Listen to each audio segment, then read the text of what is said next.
Assalamualaikum warahmatullahi wabarakatuh. Sebelum memasuki video saya akan perkenalan diri terlebih dahulu.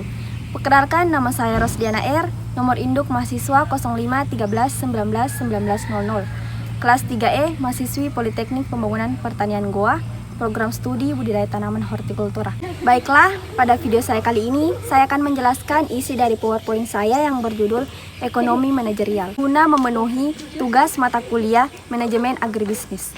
Pengertian ekonomi manajerial. Ekonomi manajerial merupakan ilmu pengetahuan yang mempelajari bagaimana sumber daya mesin, manusia, tanah, energi, dan lain-lain dialokasikan secara ekonomis.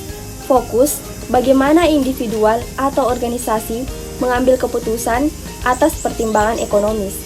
Aplikasi dari teori ekonomis dan perangkat analisis ilmu keputusan untuk membahas bagaimana organisasi dapat mencapai tujuan dengan cara yang paling efisien. Kemudian selanjutnya, ruang lingkup menurut para ahli. Yang pertama, menurut Hershey, ekonomi manajerial merupakan aplikasi teori ekonomi ialah sebagai metode dalam pengambilan keputusan manajerial dan juga administratif pada tahun 2003. Kemudian yang kedua, menurut Kate, manajerial ekonomis merupakan ilmu dan seni mengenai bagaimana mengorganisir dan juga mengalokasikan sumber daya perusahaan yang terbatas untuk dapat mencapai tujuan yang sudah ditentukan.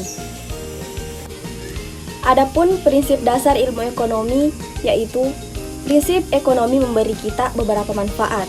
Yang pertama adalah memaksimalkan keuntungan di mana kita mendapatkan hasil yang sebesar-besarnya dan meminimalkan kerugian dengan pengorbanan yang sekecil-kecilnya.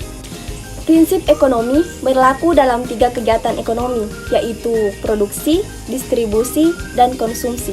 Beberapa prinsip ilmu ekonomi yaitu yang pertama ada pengorbanan biaya, kedua pasar adalah tempat terbaik untuk melakukan aktivitas ekonomi, ketiga berpikir rasional, keempat pemerintah mempunyai wewenang meningkatkan faktor produksi, dan yang kelima keputusan yang melibatkan pengorbanan. Dalam membandingkan sistem perekonomian, hampir tak dapat dihindarkan, kita akan menanyakan sistem manakah yang terbaik.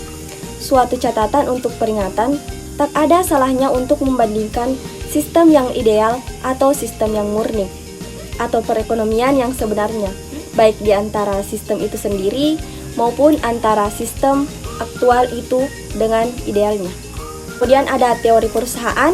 Semula, teori perusahaan didasarkan pada asumsi perusahaan memaksimumkan laba sekarang atau jangka pendek. Sekarang, asumsinya memaksimumkan kekayaan atau nilai perusahaan, dicerminkan dari nilai sekarang, dari semua keuntungan perusahaan yang diharapkan di masa depan. Kemudian, adapun keputusan manajerial, yaitu pembuatan keputusan manajerial adalah seseorang manajer harus membuat keputusan. Keputusan dibuat dalam rangka menyelesaikan masalah.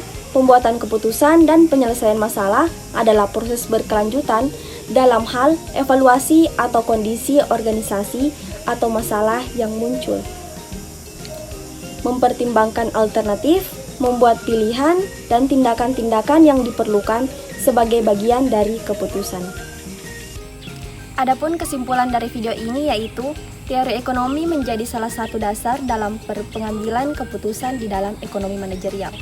Ilmu ekonomi terbagi menjadi 2 area utama, yaitu ekonomi makro dan ekonomi mikro. Itulah tadi sedikit video penjelasan dari saya. Lebih dan kurangnya mohon dimaafkan. Wabillahi taufiq wal hidayah. Wassalamualaikum warahmatullahi wabarakatuh.